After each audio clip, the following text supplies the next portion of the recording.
वाहिद खुदा में खुदाओं की कसरत है। सो इसी तरह आग में से भी क्या है? आग ही है। आमीन।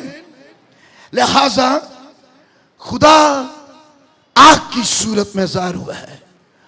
आमीन। खुदा का कलाम आग की मानद है। इस आग को हासिल करो। खुदा की जात का नक्श आग है। उस आग को हासिल करना। रूहुल कुद्स आग है, लेकिन ये आसमान से उतरने वाली आग है। आमीन। लिहाजा आज मैं थोड़ा आगे चलूंगा और मैं बताना चाहूं आग कैसे हासिल करनी है। कल मैंने आपको आग का तारुफ बताया, आग का ज़हूर बताया, आग के बारे में मुतारिफ करवाया और आग की क्वालिटीज बताई और बताया कि उस आग का आपकी जिंदगी के साथ, आपकी रूहों बदनों जानों के साथ क्या क्या ताल्लुक है। लेकिन आज आग कैसे हासिल होती है? अगर आप पहला सलातीन और उसके 18वें बाब को पढ़ें तो यहां पर एक वाकया आपके सामने आएगा। जो कलाम को पढ़ने वाले सुनने वाले हैं वो जरूर इस बात को अंडरस्टैंड कर गए या समझ गए। अखीयब और एलिया ये मेन रोल है जो दो, लेकिन एलिया वो कैरेक्टर है जो सिर्फ एक ही खुदा को मानने वाला है और उसके अंदर ये वो ईमान है। वो खुदा ऐसा खुदा है जो आग से जवाब देने वाला है। आमीन। जो अपनी मौजूदगी का इजहार, अपनी हजूरी को जाहिर करने वाला आग के साथ है। सो वो अपने ईमान में मजबूत है, कायम है, एक ही खुदा को मानने वाला। लेकिन अखीयब जिसने गलत ताल्लुक रिश्ते जोड़ लिए, इसलिए वो बीबी को भी खुश रखता है। केड़ी केड़ी सी होती एजबल, वो उसके साथ भी हम ख्याल है, उसके साथ भी अंडरस्टैंडिंग के साथ चलता है। लेकिन वो ये भी कहता है इसराइल का खुदा ही खुदा है, लेकिन ओले शोले होके आंदा बाल भी खुदा ही है। सो इस तरह से वो डबल ख्यालों में डावाडोल है। किस तरह से आग हासिल हो? वो लोग जो दो ख्यालों में या डबल ख्यालों में डावाडोल है, या दो तालीमों में और दो सोचों में है, उनके लिए रुकावट है कि वो खुदा की इलाही आग को हासिल करें। क्योंकि आग ईमान लाने वालों के लिए तारीकी की कुव्वतों के सामने उनकी शान है, उनकी हशमत है, उनका जलाल है, उनका रोब है।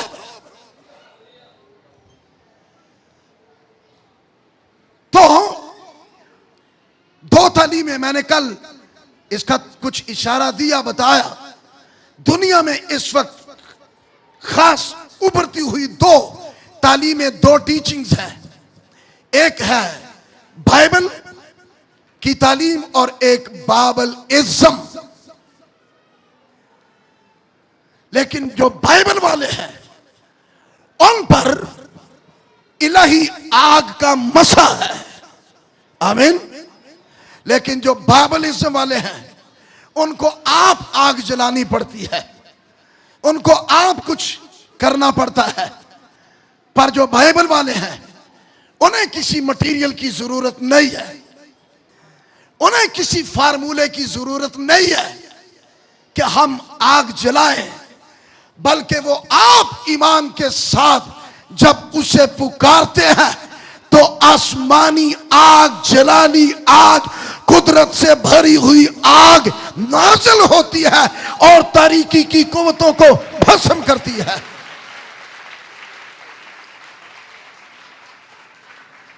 आग कंफर्म करती है बेदीनों के सामने, जहालत की तालीम देने वालों के सामने, बुत परस्तों के सामने आग कंफर्म करती है कि ये खुदा के लोग हैं। हालेलुया।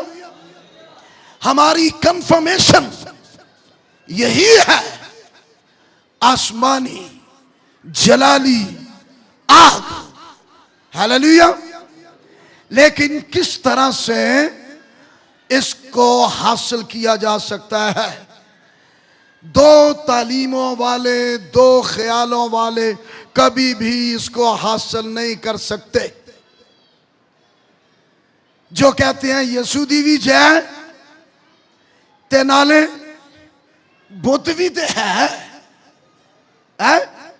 यसूदी भी जय नाले बुत भी ते कुछ है। इस तरह से वो दो ख्यालात में डावाडोल हैं, दो तालीमों में है। इसी वजह से वो फंसे हुए हैं और खुदा इस ख्याल से मुत्तफिक नहीं है जो गुनाह में भी जिंदगी गुजारे और किसी चर्च के रेगुलर मेंबर भी होकर ये साबित करे कि हम एवं नहीं हैं, हम किसी ना किसी चर्च के मेंबर हैं भाई। लेकिन खुदा को ये बात कतई पसंद नहीं है। खुदा एक ही खुदा है, उसकी सोच एक है, उसका विजन एक है, उसका कलाम एक है और इसी तरह वो वननेस को पसंद करता है, वो एक ही चाहता है। आमीन। जरूरी है कि अगर आप चाहते हैं हम पर आसमानी आग नाजिल हो और हमारी जिंदगियां उससे भर जाएं, हमारे बोलने में आग हो, आमीन, हमारे कहने में आग हो और वाकई वो आग जहर हो, तो फिर जरूरी है एक ख्याल, और वो ख्याल किसका? जो खुदा का ख्याल है, उसकी तरह का सोचना, उसकी तरह का बोलना। पहला पत्रस 4 बाब 11वीं आयत में लिखा, अगर कोई कुछ कहे तो ऐसा गोया खुदा का कलाम है। तजाद यहां पर है, झगड़ा यहां है, उलझन यहां है। तुम्हारे ख्याल मेरे ख्याल नहीं है और मेरे ख्याल तुम्हारे ख्याल नहीं है, लेकिन खुदा का कलाम है जिसको हम कबूल करें तो हमें वो खुदा के साथ हम ख्याल बनाता है। आमीन। कोई आर्गुमेंट नहीं, कोई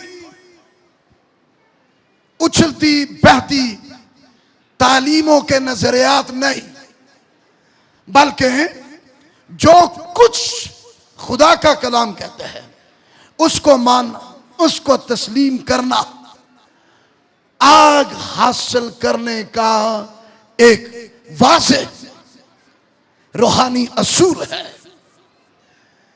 दूसरी बात,